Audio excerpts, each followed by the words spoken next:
Så hvor er coaching i dag? Det er fra min stol noget rigtig lort. Det er sådan en meget god måde, ligesom at... Det er det der med at gå lidt ud af firkanten og tæt på grænsen til nu, der er ude af cirklen også. Når jeg siger det, så siger det fordi, at jeg er indkøber af coachingydelser. Og det er eddermame bøvlet. Der er et sted mellem 4 og 100.000 mennesker, der ringer til mig om ugen og gerne vil sælge en eller anden coachingydelse, fordi de har engang været på et weekendkursus med Sofia Manning. Og der er ikke galt med Sofia Manning for den sags skyld. Men problemet er bare, at de kan ikke levere det, som jeg gerne vil have, de skal levere. Hvad tænker du, Michael? Jamen, så en af de ting, jeg helt klart tænker, det er, at der skal langt mere certificering til. Der skal langt mere kvalitetsgodkendelse til. Så det ikke er mig, der skal sidde og kvalitetsgodkende. Og så er det nede hos os lige nu. Vi skal ikke kigge på metoder. Jeg er faktisk meget enig med Kim i, at der findes en masse retninger, en masse religioner. Jeg selv er psykodynamiker. Og det betyder bare, at vi skal hellere kigge på alt det, der er udenom. Vi skal kigge på klienten, vi skal kigge på coachen. Vi skal kigge på hvordan sælger vi. Vi skal kigge på, hvordan markedsfører vi. Vi skal kigge på, hvordan giver vi i virkeligheden værdi. Og en af de ting, jeg tænker, når jeg tænker på coachen, når jeg tænker på jer, så tænker jeg meget på, at der er brug for en markant højere grad af supervision. En markant højere grad af selvindsigt, selvværd, sårbarhed, alt det der bløde, lidt fluffy, som I ikke kan gå ud og sælge til mig. Det kan I måske godt lide til mig, men mange af mine HR-kollegaer vil være svære at sælge til, fordi de vil sidde og sige, hvad snakker det her dejlige menneske derovre. Jeg var på foredragsturné de 2 forrige uger i USA og havnede i Texas, hvor jeg skulle overføre en flok oliemænd, skulle snakke om brug af kærlighed i organisationer. Og det er altså ikke nemt.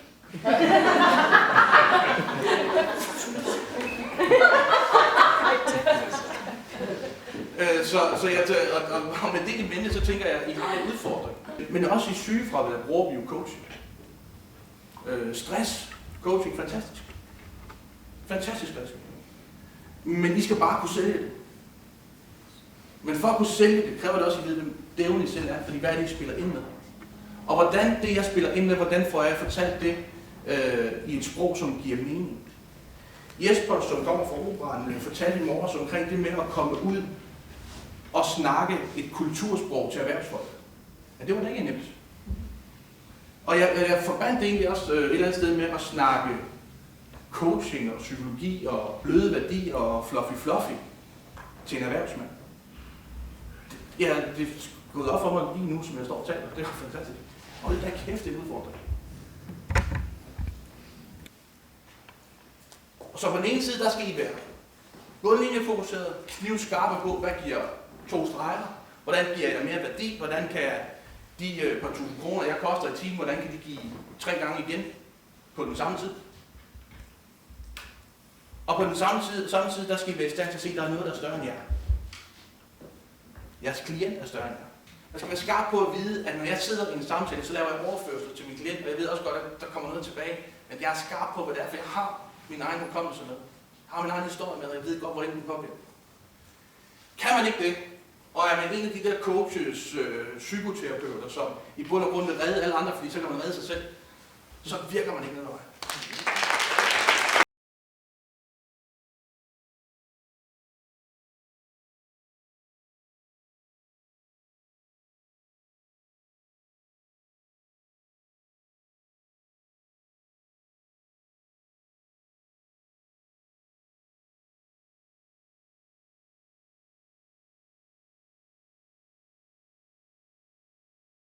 Så hvor er coaching i dag? Det er fra min stol noget rigtig lort. Det er det, som jeg gerne vil have, de skal levere. Hvad tænker du, Michael? Jamen, så en af de ting, jeg helt klart tænker, det er, at der skal langt mere certificering til. Der er en markant højere grad af supervision. En markant højere grad af selvindsigt, selvværd, sårbarhed, alt det der bløde, lidt fluffy, alt det der bløde, lidt fluffy, som I ikke kan gå ud og sælge til mig. Det kan I måske godt lide til mig, men mange af mine HR-kollegaer vil være svære at sælge til, fordi de vil sidde og sige, hvad snakker det her dejlige menneske derovre. Jeg var i de 2 forrige uger i USA og havnede i Texas, hvor jeg skulle overføre en flok oliemænd, skulle snakke om brug af kærlighed i organisationer. Og det er altså ikke nemt.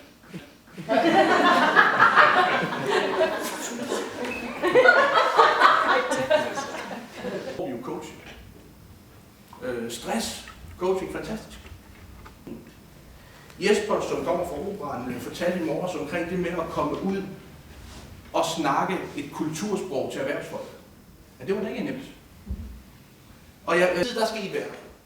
Bundlinjefokuseret, knivskarpe på, hvad giver 2 streger, hvordan giver jeg mere værdi, hvordan kan de par tusind kroner, jeg koster i timen, hvordan kan de give 3 gange igen på den samme tid. Og på den samme side, der skal I være i stand til at se, at der er noget, der er større end jer. Og er man en af de der coaches, psykoterapeuter, som i bund og grund vil redde alle andre, fordi så kan man redde sig selv, så virker man ikke noget.